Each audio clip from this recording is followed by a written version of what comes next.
Então estamos de volta para o segundo bloco com Carla Ramos Piscoli. Como se pode entender a essência do feminino na história da humanidade?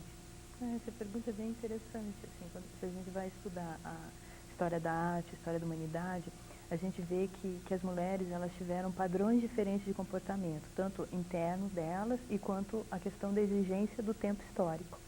Então, esses padrões de comportamento a gente chama de arquétipos, e arquétipos ele quer dizer uma forma moldada, né, um molde, porém sem conteúdo. E esse conteúdo é o conteúdo que a gente atribui para esses comportamentos, né?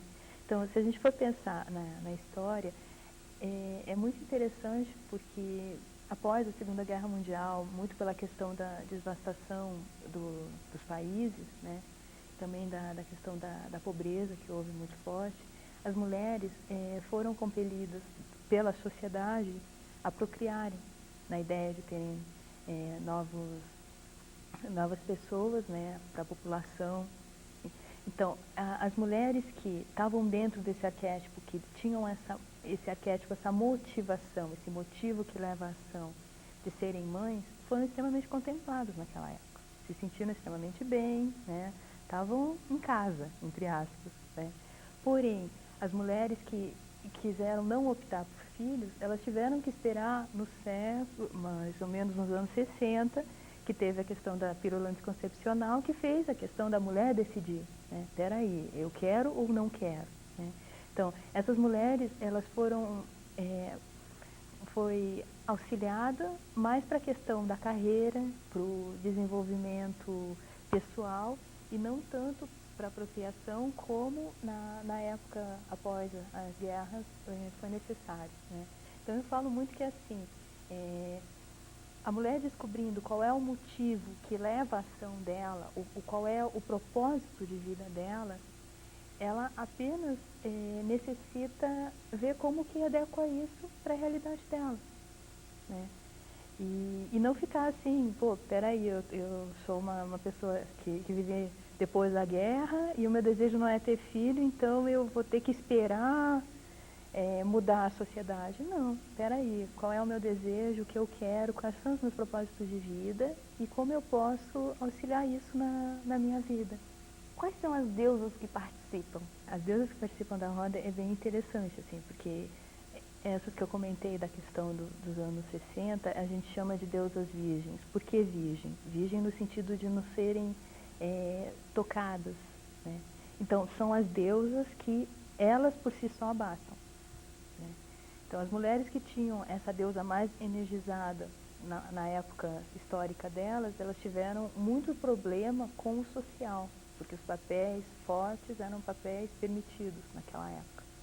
E no caso, essas deusas virgens, eu chamo a mulher Artemis, que é aquela que na mitologia romana a gente chama de Diana, que é a deusa da mata, a deusa que tem muito a ver com as Amazonas, né? Aquela mulher que sai em busca do seu próprio propósito, do seu próprio objetivo, né? É virgem no sentido de não precisar da complementariedade do outro para se realizar. A mulher Atena, ela também tem essa característica Artemis, mas ela é muito ligada à questão do estudo, da carreira, da profissão, né? Também não necessita do outro para se realizar, ela se realiza por si só. E é muito interessante porque desse grupo também faz parte a mulher Héstia, que é gozado, assim, porque ele é uma coisa meio antagônica. É aquela mulher que gosta de fazer as coisas para si própria, no sentido de cuidar da casa. Então, ela cuida da casa, mas ela cuida da casa para ela. Então, é como cuidasse da casa interna dela, né? É tida como a deusa da lareira, que sempre está mantendo esse fogo aceso, mantendo essa vontade, mantendo essa chama, né? Essas seriam as deusas virgens.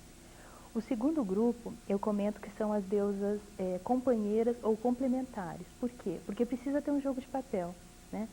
Se eu sou uma deusa sou uma pessoa que necessito de uma pessoa, de um propósito de vida, de ter uma outra pessoa do lado, eu estou polarizando e energizando a minha deusa Hera, que é a deusa esposa.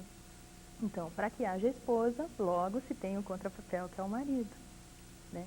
Então, essa deusa, ela só existe a partir do momento do outro, do contrapapel do outro.